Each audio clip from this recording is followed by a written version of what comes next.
Karena itu Bapak Ibu sekalian yang saya hormati, dulu Kementerian Hukum dan HAM ini adalah sebuah kementerian yang sangat gemuk ya. Mungkin kementerian nomor 2 terbanyak dari sisi sumber daya manusia setelah Kementerian Keuangan. Sebelum kami dipisahkan kurang lebih sekarang itu ada 65.000 jumlah pegawai, 65.100 sekian lah. Nah karena itu Bapak Ibu sekalian, alhamdulillah sekarang kami telah membentuk tim transisi dan diketuai oleh Pak Ambek ya, untuk bagaimana memuluskan dan menjadi percontohan bagi kementerian-kementerian yang lain agar secepat mungkin seluruh kementerian yang akibat kebijakan Presiden dalam membentuk nomenklatur baru itu sesegera mungkin bisa berjalan secara efektif dan efisien. Karena itu Bapak Ibu sekalian, kami menargetkan dan tim transisi sudah menyampaikan programnya bahwa paling lambat bulan Juni tahun 2025 seluruh kementerian akibat pemecahan ataupun lahirnya nomenklatur baru itu bisa segera mungkin bisa bekerja dan selesai semua baik dari sisi personil, regulasi dan lain-lain sebagainya. Itu yang pertama. Yang kedua, Bapak Ibu sekalian yang saya hormati, menyangkut soal pelaksanaan penataan. Adapun transisi Kementerian Hukum dan HAM RI, yang pertama adalah terkait dengan penataan di bidang regulasi dan kelembagaan, kemudian bidang program dan anggaran, bidang sumber daya manusia, kemudian aset barang milik negara dan pengadaan barang dan jasa, serta keuangan. Hal-hal yang terkait dengan yang lain-lain saya pikir di dalam materi yang kami bagikan kepada anggota Dewan yang terhormat, saya justru hari ini ingin mendapatkan lebih banyak masukan dibandingkan paparan yang akan kami lakukan. Tapi yang pasti bahwa Kementerian Hukum saat ini fokus kepada dua hal.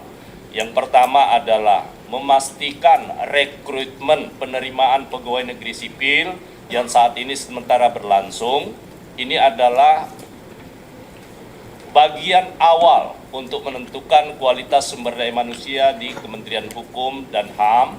Sebagaimana yang kita ketahui bahwa pembangunan SDM itu akan menentukan keberhasilan suatu institusi ataupun kelembagaan kenegaraan yang kita miliki. Yang kedua, kami akan fokus kepada bagaimana memberlakukan merit system di dalam upaya promosi, baik berupa itu kenaikan pangkat dan lain-lain sebagainya ataupun yang lain-lain.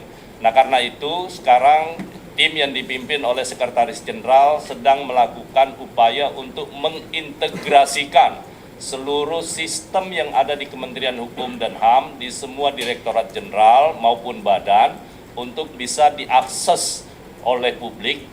Dan ini akan kita lakukan secara terbuka.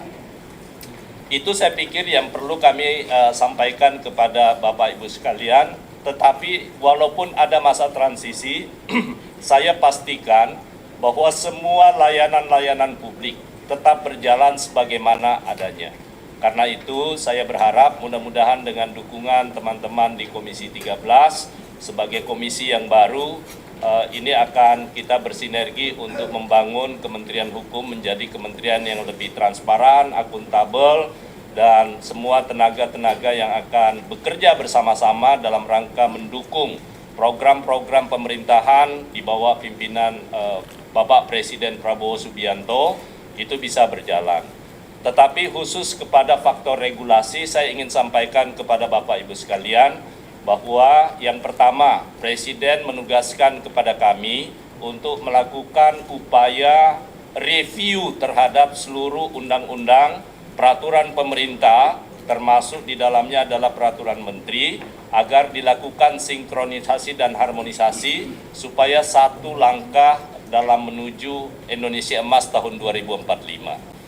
Saya pikir itu yang perlu saya sampaikan kepada pimpinan dan anggota Dewan yang terhormat. Sekali lagi, insya Allah nanti dalam kesempatan diskusi ataupun pertemuan-pertemuan lanjutan, saya berharap sekali masukan, ada Kang Agung di sini, saya berharap bisa mensupport BPSDM Kementerian Hukum untuk mencetak tenaga-tenaga sumber daya manusia yang unggul.